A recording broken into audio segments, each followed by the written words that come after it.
Friend जैसा कि आप सभी को पता है जो आपका नेक्स्ट सीटेट का एग्ज़ाम है जो कि 7 जुलाई को होने वाला है। इसके लिए हम लोग यहाँ पर सीडीपी पेपर 1 और पेपर 2 दोनों के प्रीवियस ईयर क्वेश्चन पर देखने वाले हैं जो कि आपके एग्ज़ाम के लिए इम्पॉर्टेंट है। तो चलिए देखते हैं आज के क्वेश्चन। यहाँ पर आपका फर्स्ट क्वेश्चन है, जीन पियाजे के अनुसार बच्चे को पुरस्कार एवं दंड के सिद्धांतों का प्रयोग करते हुए विशिष्ट तरीके से व्यवहार करना एवं सीखना सिखाया जा सकता है।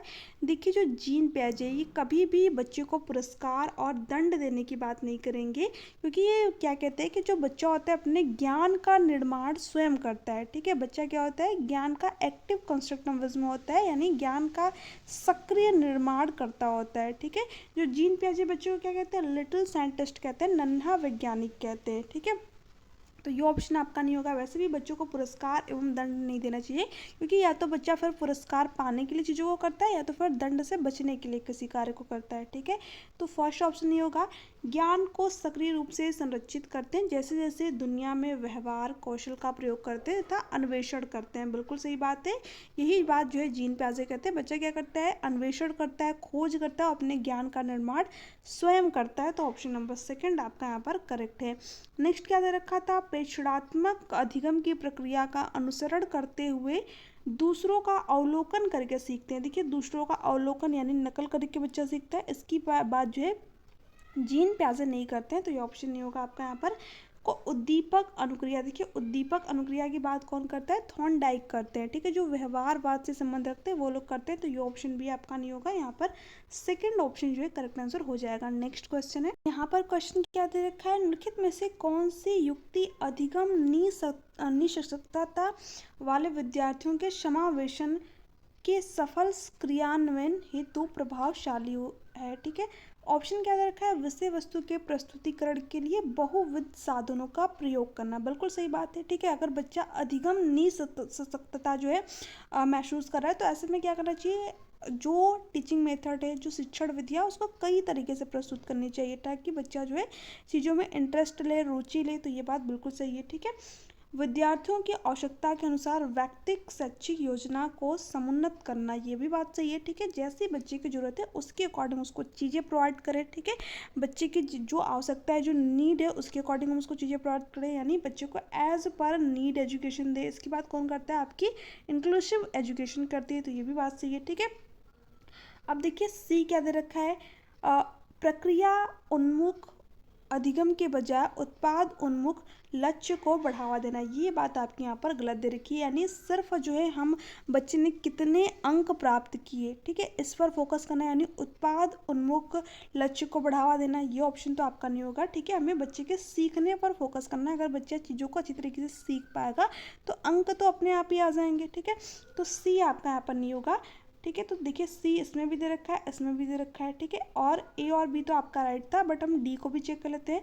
सभी विद्यार्थियों के लिए एक समान मानक निर्धारित करना और कक्षा में विविधता की अनदेखी करना। देखिए जब भी विविधता को जो है इग्नोर करने की बात है, अनदेखी करने की बात है, तो वो ऑप्शन आपका नहीं होगा, क्योंकि हमें क्या करना है, विविधता को महत्व देना है। क्योंकि जो भारत है हमारा क्या है, मल्टीलिंगुअल कंट्री है। यहाँ पर अनेक समाज के लोग हैं, अनेक संस्कृति के लोग हैं। ठीक है, अनेक धर्म के लोग हैं। तो क्या हम इनकी जो है इनको इग्नोर कर देते हैं? नहीं। क्या हमारे लिए जो है एक रुकावट पैदा करते हैं? नहीं। ये तो हमें क्या करते हैं, अनेक कौशल सीखने में हेल्प करते हैं। ठीक है, कहीं ना कहीं हमारे जो देश है उसके लिए अच्छी चीज़ है। ठीक है, तो इसी तरह जो है हमें क्लासरूम में जो विविधता है, जो डिफरेंसेस है, उनको महत्व देना, उनका सम्मान करना है, क्योंकि ये बच्चे को सीखने में हेल्प करते हैं। ठीक है, उनकी अनदेखी नहीं करनी है। तो डी भी नहीं होगा आपका यहाँ पर।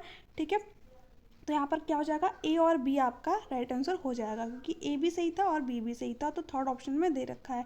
नेक्स्ट है, अब देखिए यहाँ पर क्या दे रखा है, विद्यार्थियों को एक इंद्रधनुष के रंगों का क्रम सिखाने के लिए प्रियंका बैनी आ पिनाला रंगों के क्रम को स्मरण करने हेतु प्रयोग की गई यह योजना क्या कहलाती है। देखिए जैसे कि आप लोगों ने कभी कभी मैं आप लोगों को क्वेश्चन बताती हूँ कि जो लेवाइगोस्की है, ये तीन चीज़ों की बात करते हैं। SCL से जो है मैंने आप लोगों को यहाँ पर बताया हुआ था। ठीक है, तो ये क्या है, एक तरीके की निमोनिक्स है। ठीक है, जो छोटे छोटे वर्ड होते हैं, जैसे कि आप शॉर्ट फॉर्म में किसी चीज़ को बना रहे हैं, तो ये क्या होता है, निमोनिक्स होते हैं, यानी स्मरणोपकारी होते हैं, जिनसे कि हमको चीज़ों को याद रखने में हेल्प मिलती है लंबे टाइम के लिए, ठीक है। तो यहाँ पर जो प्रियंका है वो क्या कर रही है, बैनी आ पिनाला जो इंद्रधनुष के 7 रंग होते हैं उनको एक शॉर्ट फॉर्म में बता रही है। तो ये क्या कर रही है, निमोनिक्स का यूज कर रही है। तो यहाँ पर आपका सेकंड ऑप्शन करेक्ट आंसर हो जाएगा। साधन लक्ष्य विश्लेषण नहीं कर रही है वो, यहाँ पर वितरित अभ्यास भी नहीं कर रही है वो, तो एक तरीके से जो है शॉर्ट फॉर्म बता रही है। लक्ष्य निर्देशित लक्ष्य निर्देशित योजना आपका यहाँ पर नहीं होगा, यहाँ पर सेकंड ऑप्शन करेक्ट आंसर हो जाएगा। नेक्स्ट है, निम्न में से किस युग्म का मिलान सही है, सृजनात्मकता अभिसारी चिंतन। देखिए जो सृजनात्मकता है, जो क्रिएटिविटी होता है, इसका संबंध किससे होता है, डाइवर्जेंट थिंकिंग से होता है। अभिसारी नहीं, अपसारी चिंतन से होता है, ठीक है, जिसमें कि बच्चा कई दिशाओं में चीज़ों को सोच पाता है। तो जब भी सृजनात्मकता क्रिएटिविटी की बात हो तो इसमें आएगा आपका अपसारी चिंतन, ठीक है। तो इसमें दे रखा है अभिसारी चिंतन, तो ये तो आपका नहीं होगा क्योंकि हमसे पूछा है कौन सा मिलान सही है, ठीक है। लेखन वैकल्य विषय पढ़ने में कठिनाई, ठीक है, हो सकता है आपका यहाँ पर। थर्ड ऑप्शन को देखते हैं, बौद्धिक स्तर एक अस्थायी व्यक्तिगत अभिलक्षण। देखिए जो बुद्धि है ये एक अस्थायी अभिलक्षण नहीं है, क्योंकि जो हार्वर्ड गार्डनर है वो क्या कहते हैं, जो बुद्धि है वो कई प्रकार की होती है, मल्टीपल टाइप ऑफ इंटेलिजेंस जो है उन्होंने दिया है, तो ये भी नहीं होगा। समावेश विशिष्ट विद्यालयों में असमर्थ अधिगमकर्ताओं की शिक्षा। देखिए जो समावेशी शिक्षा है सभी बच्चों को इंक्लूड करने की बात करती है। नियमित विद्यालय में आप सभी बच्चों को इंक्लूड करके समाहित करके एजुकेशन दीजिए, चाहे बच्चा दृष्टिबाधित हो, ठीक है, या फिर श्रवणबाधित हो। हम बच्चों को एज पर नीड एजुकेशन देंगे जैसी बच्चे की ज़रूरत है। फॉर एग्जाम्पल कि अगर क्लासरूम में एक जो है श्रवणबाधित छात्र है तो ऐसे में क्या करेंगे, हम उसको जो है चित्रात्मक चीज़ें उसके सामने प्रस्तुत करेंगे। दृष्टिबाधित छात्र है तो उसके लिए जो है स्पर्श करने वाली चीज़ें उसको प्रोवाइड करेंगे, यानी एज पर नीड एजुकेशन देंगे। तो यही बात आपकी समावेशी शिक्षा कहती है। ये नहीं कहती कि हम विशिष्ट बच्चों को विद्यालय में जो है शिक्षा दें, हम सभी बच्चों को जो है शिक्षा दें। तो तीनों बातें आपके यहाँ पर सही जो है मिलान नहीं है, यहाँ पर क्या है, सेकंड ऑप्शन करेक्ट आंसर हो जाएगा। देखिए लेखन वैफल्य, ठीक है, अगर आप इसको इंग्लिश में जब देखेंगे, जो मैंने इस क्वेश्चन को इंग्लिश में चेक किया था तो वहाँ पर आपका डिसग्राफिया नहीं लिखा था, डिसलेक्सिया लिखा था। तो इसलिए इंग्लिश में ही आप जो है क्वेश्चनों को देखा करिए जब भी किसी क्वेश्चन में आपको डाउट हो, क्योंकि वहाँ पे सही दे रहे थे और वो इंग्लिश वाले को ही फाइनल मानते हैं, सीटेट वाले, ठीक है। विषय पढ़ने में कठिनाई ये कब होता है, जब डिसलेक्सिया होती है। पठन वैकल्य आपका यहाँ पर होगा, ठीक है, इन्होंने जो है टाइपिंग मिस्टेक की हुई थी। पठन वैफल्य आपका यहाँ पर होगा, यानी विषय को पढ़ने में कठिनाई। जो बच्चा होता है वो क्या करता है, चीज़ों को रिवर्स पढ़ता है एक तरीके से। वाच को क्या पढ़ेगा, सा पढ़ेगा, ठीक है। 12 को क्या पढ़ सकता है वो, 21 यानी 21 पढ़ सकता है। तो इस तरीके से क्या करता है, जो वर्ड होते हैं उसको रिवर्स दिखाई देते हैं। जैसे कि आपने एक मूवी देखी होगी तारे जमी पर, उसमें जो ईशान अवस्थी होते हैं उनको यही वाली प्रॉब्लम होती है, वो चीज़ें को क्या करते हैं, वर्ड को रिवर्स पढ़ते हैं, ठीक है। तो यही जो है मिलान क्या सही दे रखा है, तो ऑप्शन नंबर सेकंड आपका यहाँ पर राइट आंसर हो जाएगा। नेक्स्ट है, अब देखिए जो ये क्वेश्चन है इसी टाइप का क्वेश्चन जो है सीटेट 21 जनवरी को आपके एग्जाम में देखने को मिला था। देखिए क्या दे रखा है, एक समावेशी कक्षा में पढ़ने वाला छात्र सौरभ निम्नलिखित विशेषताएं दर्शाता है। पुस्तक को पढ़ते समय या तो स्वयं के बहुत नज़दीक या दूर पकड़ता है, ठीक है। इसके साथ में वो क्या कर रहा है, बार बार आँख झपकाता है और एक आँख बंद करता है या उसकी आँखों में लालिमा होती है, ठीक है। चाक बोर्ड पर लिखी विषय वस्तु को गलत पढ़ता है। देखिए जो बच्चा क्या कर रहा है, यहाँ पर पुस्तक को बहुत नज़दीक ला करके पढ़ रहा है, ठीक है, साथ ही साथ बार बार आँख जो है झपका रहा है एक तरीके से, ठीक है। आँख जो है बंद करता है तो उसकी आंखों में क्या होता है, लालिमा होती है, ठीक है। इसके साथ साथ जो है चॉक बोर्ड पर लिखी विषय वस्तु को क्या कर रहा है, गलत पढ़ा है, यानी बच्चे में क्या है, दृष्टि बाधित है, ठीक है। कहीं ना कहीं जो है बच्चे को देखने में प्रॉब्लम हो रही है, ठीक है। तो यहाँ पर क्या होगा, ये विशेषताएं निम्नलिखित में से किस परिस्थिति की ओर संकेत करती है, दृष्टि बाधिता की ओर संकेत करिए। बच्चों को देखने में जो है प्रॉब्लम हो रही है, कहीं ना कहीं जो उसकी आँख है उसमें कुछ प्रॉब्लम हो रही है, ठीक है। तो ऐसे में बच्चों को क्या करना चाहिए, स्पर्श करने वाली चीज़ें प्रोवाइड करनी चाहिए, या फिर जो है एक तरीके से अगर बच्चे को जो है चीज़ें नहीं स्पष्ट रूप से दिख पा रही हैं श्यामपट्ट पे, तो उसको बड़ी बड़ी चीज़ें जो है उसके सामने प्रस्तुत करनी चाहिए, बड़ा लिख करके दिखाना चाहिए, ठीक है। तो इस तरीके की जो है चीज़ें बच्चे को सामने प्रस्तुत करनी चाहिए। तो ये आपका सही है। परिमस्तिष्क घात नहीं है आपका, पठन वैफल्य नहीं है। इसमें तो जो बच्चा होता है चीज़ों को एक तरीके से उसको पढ़ने में प्रॉब्लम आती है, ठीक है। बट यहाँ पर ये तो नहीं दे रखा है कि बच्चे को पढ़ने में कोई चीज़ प्रॉब्लम आ रही है, वो तो दे रखा है कि बच्चा जो है चीज़ों को जैसे कि पुस्तक को बहुत नज़दीक ला करके पढ़ रहा है, आँख को बार बार झपका रहा है, तो ये कहीं ना कहीं आई जो है बच्चे की आँखों में प्रॉब्लम है, इसको बता रहा है। ठीक है, ये नहीं होगा आपका। उच्चारण वैकल्य उच्चारण की तो आपके यहाँ पर बात ही नहीं हुई, सेकंड ऑप्शन करेक्ट है। सेम इसी टाइप का क्वेश्चन अगर आप देखेंगे तो 21 जनवरी को आपके एग्जाम में आता है। बहुत सारे अभ्यर्थी जो है इस ऑप्शन पे चले गए थे, तो देखिए ये ऑप्शन आपका नहीं होगा, क्योंकि यहाँ पर सीधे दे रखा है, बच्चा क्या कर रहा है, आँख को बार बार झपका रहा है, ब्लिंक कर रहा है। ठीक है, तो यहाँ पर आपका सेकेंड ऑप्शन करेक्ट है। तो इसलिए जो प्रीवियस ईयर क्वेश्चन है आपके लिए बहुत ज़्यादा इंपॉर्टेंट हो जाते हैं पेपर 1 और पेपर 2 दोनों में। और ये जो क्वेश्चन आपका 21 जनवरी में आया था, ये पेपर 2 में आया था। ठीक है, और मैं आपको यहाँ पर पेपर 1 और पेपर 2 दोनों के मिक्स्ड क्वेश्चन करा रही हूँ। हालांकि आपका जो सिलेबस है बिल्कुल सेम है, बट बहुत सारे विद्यार्थियों के रहते हैं कि नहीं पेपर 2 का भी कराइए, तो इसलिए पेपर 1 और पेपर 2 दोनों के मैं मिक्स्ड क्वेश्चन आपको यहाँ पर करा रही हूँ, ताकि आप अपने एग्जाम में अच्छा स्कोर कर सके। ठीक है, यहाँ पर क्या दे रखा है, राष्ट्रीय शिक्षा नीति 2020 में निम्नलिखित में से कौन सा प्रावधान नहीं सुझाया है। ठीक है, प्रत्येक विद्यार्थी की विशिष्ट क्षमताओं और पहचान और बढ़ावा देना महत्वपूर्ण है। ये बात बिल्कुल सही है, यानी प्रत्येक बच्चा क्या कर सकता है, चीज़ों को सीख सकते हैं, हम उसकी क्षमताओं को पहचान पाए। ठीक है, और उसको जो है सीखने में हेल्प करें, बढ़ावा दें। तो ऑप्शन नंबर फर्स्ट तो आपका यहाँ पर सही है। यहाँ पर क्या दिखा है, कौन सा सुझाव कौन सा प्रावधान नहीं सुझाया, यानी निगेटिव ऑप्शन को हमें यहाँ पर बताना है, जो गलत है उसको बताना है। रट्टा मारकर सीखने और परीक्षाओं के लिए सीखने की बजाय संप्रत्यात्मक समझ पर बल देना, बिल्कुल सही बात है। ठीक है, रट्टा मारकर बच्चे को सीखने की बजाय हम क्या करें, उसके सीखने पर फोकस करें, उसकी जो है कॉन्सेप्चुअल अंडरस्टैंडिंग कितनी बेटर हुई इस पर फोकस करें, बच्चा जो है कितना चीज़ों को समझ पाया इस पर फोकस करें। तो बिल्कुल सही दे रखा है। ठीक है, तो ये भी नहीं होगा, ये भी नहीं होगा। सृजनात्मकता पर पर्याप्त ध्यान देना चाहिए और तार्किक निर्णय करने और नवचारिता को प्रोत्साहित करने के लिए विवेचनात्मक चिंतन को बढ़ावा देना चाहिए, ये भी बात सही है। ठीक है, बच्चा जो है क्रिएटिविटी करे, डाइवर्जेंट थिंकिंग करें। ठीक है, इस पर हम ध्यान दें, उसमें जो है नई सोच विकसित हो, ये सारी चीज़ें क्या करनी चाहिए, बच्चों को करने के लिए प्रोत्साहित करनी चाहिए। तो ये भी सही है, तो ये भी नहीं होगा। बच्चों में अनुपालन को बढ़ावा देने के लिए अध्यापक को नाम और दंड का प्रयोग करना चाहिए, यही बात जो है NEP 2020 नहीं कहती है। ठीक है, ये क्या कहती है कि बच्चों को पुरस्कार और दंड नहीं देना है, क्योंकि बच्चा क्या करता है, पुरस्कार पाने के लिए फिर चीज़ों को करता है, तो फिर दंड से बचने के लिए चीज़ों को करता है। ठीक है, तो यही बात NEP 2020 नहीं सुझाती है, तो ऑप्शन नंबर 4 आपका यहाँ पर राइट आंसर हो जाएगा। अब देखिए यहाँ पर बहुत सारे अभ्यर्थी जिन्होंने सिर्फ टैग वर्ड को पढ़ कर गया होगा, वो क्या करेंगे, मिस्टेक करेंगे। कहाँ पर मिस्टेक करेंगे, उन्होंने क्या पढ़ रखा है, जो रट्टा मारना होता है ये क्या होता है, निगेटिव वर्ड होता है। ठीक है, अब अभ्यर्थी क्या करेंगे, सेकंड ऑप्शन पर टिक करके चले आएंगे।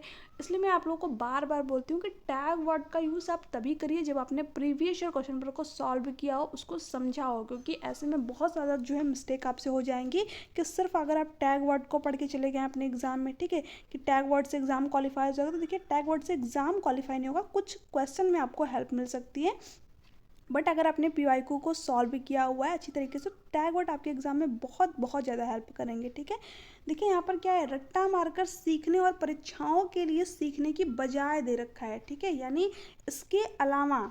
ठीक है, तो इसलिए ये ऑप्शन आपका यहाँ पर नहीं हुआ। ठीक है, क्योंकि हमसे नहीं पूछ रखा था, निगेटिव ऑप्शन पूछ रखा था, तो आपका फोर्थ ऑप्शन करेक्ट है। अगर हमसे पूछता कि क्या सुझाया है, तो ये ऑप्शन भी आपका यहाँ पर करेक्ट हो जाता है। तीनों बातें जो है NEP ने सुझाई है, तो तीनों आपका यहाँ पर नहीं होगा, क्योंकि हमसे पूछा था क्या नहीं सुझाया है। ठीक है, आई होप कि ये क्वेश्चन आप लोगों को यहाँ पर समझ में आया होगा। नेक्स्ट, अब यहाँ पर क्या रखा है, विद्यालयों में पाठ्यक्रम निर्धारित करने हेतु इस प्रकार का पाठ्यक्रम नियम लागू करना चाहिए जो डैश से डैश की ओर हो, डैश से डैश की ओर बढ़े। देखिए हमें नियम जो है किस तरीके से, पहले बच्चों को क्या चीज़ें पढ़ानी चाहिए, अमूर्त नहीं, अमूर्त तो नहीं पढ़ानी चाहिए, तो इसलिए ये ऑप्शन तो नहीं होगा, ये दोनों ऑप्शन आपके यहाँ से हटेंगे। ठीक है, हमें बच्चों को क्या करना चाहिए, जो चीज़ें उसके सामने, जो जिसको टच फील कर सकता है। मूर्त क्या होती है, कॉन्क्रीट चीज़ें। ठीक है, यानी जो जिसके बारे में बच्चा जो है टच फील कर पाए, सोच पाए, जो चीज़ें उसके सामने होती है वो क्या होती है, मूर्त।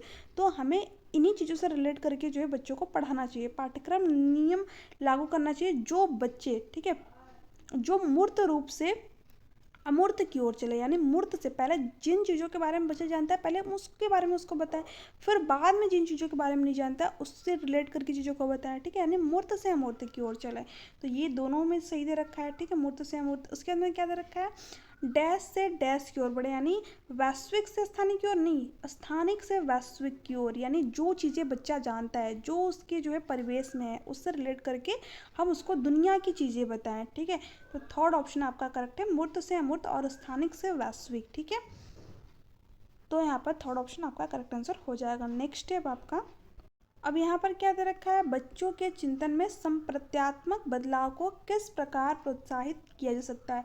दंड का प्रयोग करके नहीं, दंड तो बच्चों को देना ही नहीं है, बहुविध उदाहरण देकर और बच्चों को उनके तर्क खोजने के लिए कहकर। सही बात है, बट हम दो ऑप्शन भी चेक कर लेते हैं यहाँ पर। ठीक है, बच्चों को सही संप्रत्यय का रट्टा मारने के लिए क्या कर, देखिए फिर से रोटमेराइजेशन की बात हो गई, तो ये ऑप्शन नहीं होगा आपका यहाँ पर।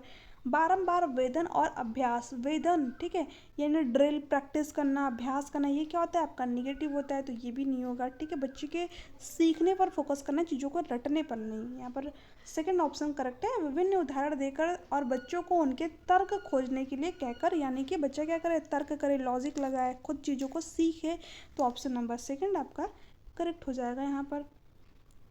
अब देखिए नेक्स्ट है, इस तरह के क्वेश्चन अब आपके एग्जाम में ज़्यादा आने लगे। देखिए क्या दे रखा है, आपकी कक्षा का एक विद्यार्थी प्रतिस्पर्धात्मक वातावरण के बारे में आशंकित और चिंतित रहता है, आशंकित ठीक है, और चिंतित रहता है। एक अध्यापिका के तौर पर आपको लगता है कि उच्च स्तर की शैक्षिक आशंका लोगों को अभिप्रेरित और जिम्मेदार रखती है और एक साधारण और समृद्ध जीवन के लिए मदद करती है। ये तो देखिए आपका बिल्कुल गलत हो जाएगा यहाँ पर। जब बच्चा प्रतिस्पर्धात्मक वातावरण यानी कंपटीशन वाले वातावरण को लेकर के चिंतित है, तो ये बच्चे के जो है उच्च स्तरीय कौशल को विकसित नहीं करेंगी, कहीं ना कहीं जो है बच्चे के अंदर क्या करेंगी, जो बच्चे की क्षमता है उसको सीखने को प्रभावित करेगी। ठीक है, तो ए तो आपका यहाँ पर गलत हो जाएगा। बी क्या दे रखा है, विद्यार्थियों की बढ़ी हुई संशय और बेचैनी से भावात्मक डर पैदा होता है जो विद्यार्थियों की एकाग्रता, शक्ति और स्मृति क्षमता को प्रभावित करता है। बिल्कुल सही बात, इसीलिए मैं आप लोगों को बार बार कहती हूँ कि जो प्रतिस्पर्धा है वो क्या होता है बच्चों में नहीं करानी चाहिए, जो कंपटीशन है वो नहीं करानी चाहिए, क्योंकि बच्चा अगर जो है किसी बच्चे से थोड़ा सा उसके मार्क्स जो है नंबर कम आ जाते हैं तो बच्चा क्या होता है डिप्रेशन में, एक तरीके से उसके अंदर डर पैदा हो जाता है। जैसे कि आपने अक्सर देखा होगा घरों में लोग क्या कहते हैं कि अरे फलाने के लड़के ने तो इतना जो है मार्क्स गेन कर लिया, तुम्हारे तो इतने ही नंबर रह गए। तो ऐसे में बच्चे के जो इमोशनल डेवलपमेंट होता है, यानी जो भावात्मक जो है उसका विकास होता है, वो कहीं न कहीं जो है बहुत ही बच्चा डरा महसूस करता है खुद को। ठीक है, इमोशनली रूप से वो सही नहीं रहता है। ठीक है, उसका जो संवेगात्मक विकास है वो कहीं ना कहीं प्रभावित होता है, बच्चा जो है तनाव में आ जाता है, इससे बच्चा जो चीज़ें सीख सकता था वो भी नहीं सीख पाता है। ठीक है, तो इसलिए बच्चों में प्रतिस्पर्धा, कंपटीशन नहीं जो है डेवलप करना चाहिए। तो बी क्या है आपका सही है, लेकिन ए क्या है गलत है। अब देखिए यहाँ पर किस में दे रखा है, ए और बी दोनों गलत है, नहीं ए गलत है किंतु बी सही है, ये बात सही है। ए क्या है गलत है, बी जो है बिल्कुल सही है। यहाँ पर ए नहीं सही है, तो ये बाकी का ऑप्शन हटेंगे, यहाँ पर फर्स्ट ऑप्शन आपका करेक्ट आंसर हो जाएगा। नेक्स्ट है, ये साथ क्वेश्चन कट गया। नेक्स्ट है, अब यहाँ पर क्वेश्चन क्या दे रखा है, विद्यालय में अधिगम बच्चों के सामाजिक संदर्भों में निर्लिप्त होना चाहिए। बिल्कुल सही बात है। ठीक है, उनके सामाजिक संदर्भ से जोड़ करके चीज़ें बच्चों को पढ़ानी चाहिए। विद्यालय में प्रवेश से पहले ही छात्रों के पास सुपरिभाषित शब्द भंडार और प्रत्ययों की समझ होती है। ये भी बिल्कुल सही बात है। आपने देखा होगा बच्चे विद्यालय में जाने से पहले ही क्या कर सकते हैं, बातचीत कर सकते हैं, इंटरेक्ट कर सकते हैं, उनके पास कई सारे शब्द होते हैं। ठीक है, बच्चा ऐसा तो है नहीं कि विद्यालय से जाकर के ही भाषा सीखता है, नहीं, उसके पास जो विद्यालय में जाने से पहले ही वो कई सारी चीज़ों को जानता है। ठीक है, कई सारी चीज़ों के बारे में समझ रखता है। तो ये दोनों ही बातें क्या है, सही है। ठीक है, तो यहाँ पर क्या है, ए और बी दोनों सही है, और जो बी है वो ए की सही व्याख्या भी करता है, क्योंकि बच्चा क्या करता है अपने समाज से बहुत सारी चीज़ों को सीखता है। ठीक है, इसलिए उसके पास बहुत सारे शब्द होते हैं और प्रत्ययों की समझ होती है। ठीक है, तो फर्स्ट ही ऑप्शन आपका यहाँ पर करेक्ट है, बाकी का ऑप्शन आपके यहाँ पर नहीं होंगे। नेक्स्ट है, यह एक छात्रा यह मानती है कि वह परीक्षा में सफल नहीं हो पाएगी और वह अपने प्रदर्शन को कभी सुधार नहीं सकती। सामर्थ्य के संदर्भ में छात्रा यह विश्वास उसके अधिगम को किस प्रकार प्रभावित करता है। छात्रा कि अभिप्रेरणा में वृद्धि, नहीं, अभिप्रेरणा में वृद्धि नहीं करेगा, कहीं ना कहीं वो डीमोटिवेटेड हो जाएगी। ठीक है, तो ये ऑप्शन नहीं होगा। छात्र के अभिप्रेरणा पर किसी प्रकार का प्रभाव नहीं डालता, ये तो बिल्कुल गलत हो जाएगा। ठीक है, उसको बहुत ज़्यादा प्रभावित करेगा। अगर ये मान लें आप कि नहीं हमारे जो है सीटेट में 86 नंबर आते हैं, ये इतने ही रहेंगे, इंक्रीज ही नहीं हो सकते, तो क्या होगा, कहीं ना कहीं आप डीमोटिवेट होंगे। ठीक है, आपका पढ़ाई में मन नहीं लगेगा, क्योंकि आपने मान लिया कि जो योग्यता बिल्कुल फिक्स्ड है, जबकि हम इसको चेंज कर सकते हैं अगर हमने थोड़ी सी मेहनत कर दी, प्रैक्टिस कर दी। ठीक है, अच्छी तरीके से प्रीवियस ईयर क्वेश्चन पेपर को सॉल्व कर लिया, एनालिसिस कर लिया, तो हम इसको बढ़ा सकते हैं। हमारे 150 में से 130 प्लस भी मार्क्स आ सकते हैं, 120 मार्क्स आ सकते हैं। ठीक है, हम इसको बढ़ा सकते हैं। ठीक है, तो इसलिए हमें जो असफलता है इसको फिक्स नहीं मानना है, इसको सुधार मानना है। ये क्या की जा सकती है, इसमें चेंज लाया जा सकता है। छात्र के कार्य छोड़ने की अनुभूति का एहसास दिलाता है और उसे अधिगम और सहायतापन की ओर धकेलता है। बिल्कुल सही बात। अगर जो है आप मान लें कि हम सफल ही नहीं हो सकते, कभी भी नहीं सफल होंगे, तो कहीं ना कहीं जो है आप अधिगम असहायता की ओर जाएंगे, अधिगम में आपका मन नहीं लगेगा, सीखने में मन ही नहीं होगा। अगर ये आप माने कि नहीं मैं बहुत अच्छा स्कोर कर सकता हूँ, जो मिस्टेक मैंने की है प्रीवियस एग्जाम में वो मैं नहीं करूँगा, ठीक है, तो आप बहुत अच्छा स्कोर कर सकते हैं। तो यही बात आपकी सही है। छात्र को कार्य तनाव मुक्त होने में सहायता होगा, तनाव मुक्त होने में सहायता नहीं होगा, बल्कि और तनाव जो है छात्र के अंदर डेवलप होगा। तो आपका यहाँ पर फोर्थ ऑप्शन भी गलत है। वो कहते हैं ना, मन के हारे हार मन के जीते जीत, तो ठीक उसी तरीके की ये बात हो गई यहाँ पर। तो थर्ड वाला ऑप्शन आपका यहाँ पर करेक्ट है। नेक्स्ट है, अब यहाँ पर क्वेश्चन क्या दे रखा है, निम्नलिखित में से कौन सी प्रवृत्ति पूर्णतः आनुवंशिक है। देखिए पूर्णतः पूछा है, ठीक है, पूर्ण रूप से। आंखों का रंग, बिल्कुल सही बात है, जो आंखों का रंग है ये क्या है, बिल्कुल पूरी तरह से आनुवंशिकता से ही प्रभावित होता है। जो जैसे कि जो हमारे जीन्स, जो हमें हेरिडिटी में मिला है आंखों का रंग, इसको हम चेंज नहीं कर सकते। वो अलग बात है कि अभी बहुत सारे लोग लेंसेज का यूज़ करके इसको चेंज कर रहे हैं, बट जो हेरिडिटी ने जो हमें आनुवंशिकता से मिला है इसको हम बिल्कुल एक तरीके से पूरी तरीके से नहीं चेंज कर सकते हैं। ठीक है, ये तो हम जो है कृत्रिम रूप से चेंज करते हैं, बहुत सारे लोग लेंसेज का यूज़ करते हैं, बट ऐसा नहीं कि हम इसको पूरा ही चेंज कर दें। ठीक है, ये क्या होता है, बिल्कुल हमें हमारी हेरिडिटी से ही मिलता है और इसको हम चेंज नहीं कर सकते, लाइफ टाइम के लिए रहेगा। ठीक है, बुद्धि, देखिए बुद्धि पूरी तरीके से आनुवंशिकता से प्रभावित नहीं होती, इसमें हम चेंज ला सकते हैं। मान लीजिए एक बच्चे की IQ जो है 120 प्लस है, बट इसको इन्वायरमेंट ही नहीं अच्छा मिला। ठीक है, बहुत ही ख़राब सा इन्वायरमेंट मिल गया जहाँ पर लोग जो है बहुत ही अजीब तरीके की हरकतें करते हैं, तो बच्चा क्या करेगा, उसी तरीके की फिर उसके अंदर चीज़ें डेवलप होंगी। तो इन्वायरमेंट का जो है बुद्धि पे इफेक्ट पड़ता है। ठीक है, वातावरण का इफेक्ट पड़ता है बुद्धि पर। तो ये पूरी तरीके से आनुवंशिकता पर आधारित नहीं है। अगर ये पूर्णता वर्ड नहीं लिखता तो हम मान सकते थे कि जो बुद्धि है वो आनुवंशिकता से जो है निर्धारित होती है, बहुत हद तक होती है पर पूरी तरीके से नहीं होती। तो ये नहीं होगा आपका यहाँ पर। नैतिक विकास, देखिए नैतिक विकास तो हमारे अंदर जन्मजात होता ही नहीं है। नैतिक विकास तो हम अपने समाज से ही सीखते हैं। ठीक है, जब बच्चा 4 से 5 साल का हो जाता है तब उसको बड़े जो है पैर छूने के बारे में बताते हैं, बहुत सारी चीज़ें एक्टिविटी कराते हैं एक तरीके से। ठीक है, तो जो मोरल डेवलपमेंट है तो बच्चा अपने इन्वायरमेंट से सीखता है, इसमें तो हेरिडिटी का बिल्कुल भी रोल नहीं होता है। सामाजिक कौशल, ये तो समाज से ही सीखता है, तो ऐसा तो है नहीं कि हम जन्म से ही सामाजिक होते हैं, नहीं, हम जिस समाज में रहते हैं उस तरीके की चीज़ें हमारे अंदर डेवलप होती है। तो पूरी तरीके से कौन सा हेरिडिटी से निर्धारित है, हमारी आंखों का रंग। तो फर्स्ट ही ऑप्शन आपका करेक्ट होगा, ये बाकी के ऑप्शन आपके यहाँ पर नहीं होंगे। लास्ट क्वेश्चन है, विद्यालय बच्चों को नए व्यवहार और नियम सिखाते हैं और उनमें इसी अनुरूप क्रिया की अपेक्षा करते हैं। विद्यालय सामाजिकरण की डैश संस्था के रूप में कार्य करते हैं। तो देखिए इसके बारे में मैंने कई बार आप लोगों को बताया कि सामाजिकरण 2 तरीके से होता है, एक आपका प्राथमिक होता है, एक आपका द्वितीयक होता है। प्राथमिक क्या होता है, जहाँ से बच्चे की सामाजिकरण की प्रक्रिया स्टार्ट होती है, यानी कि परिवार में बच्चा इंटरेक्ट करता है, परिवार के जो सदस्य होते हैं वहीं से क्या होती है, बच्चे की सामाजिकरण की प्रक्रिया स्टार्ट होती है, बच्चे चीज़ों को सीखता है, क्योंकि परिवार क्या एक समाज का छोटा स्वरूप है। ठीक है, तो परिवार क्या होता है, सामाजिकरण का प्राथमिक कारक होता है। इसके बाद जो है बच्चा स्कूल में जाता है, समाज में जाता है, फिर वहाँ से चीज़ों को सीखता है, तो वो क्या होते हैं, सामाजिकरण के द्वितीय कारक होते हैं। तो विद्यालय क्या होगा, यहाँ पर सामाजिकरण का द्वितीय कारक होगा। ठीक है, प्राथमिक क्या होगा, परिवार। ठीक है, ध्यान रखना है, परिवार क्या होता है, सामाजिकरण का प्राथमिक कारक होता है, मुख्य एजेंसी होती है। ठीक है, कभी कभी आपसे एग्जाम में क्या पूछ देता है, द्वितीय कारक न देख के गौड़ वाहक पूछता है। गौड़ वाहक का मतलब भी होगा सेकेंडरी सोशलाइजेशन। ठीक है, द्वितीय कारक तो इंग्लिश में ही याद करिएगा, प्राइमरी सोशलाइजेशन और सेकेंडरी सोशलाइजेशन, ठीक है।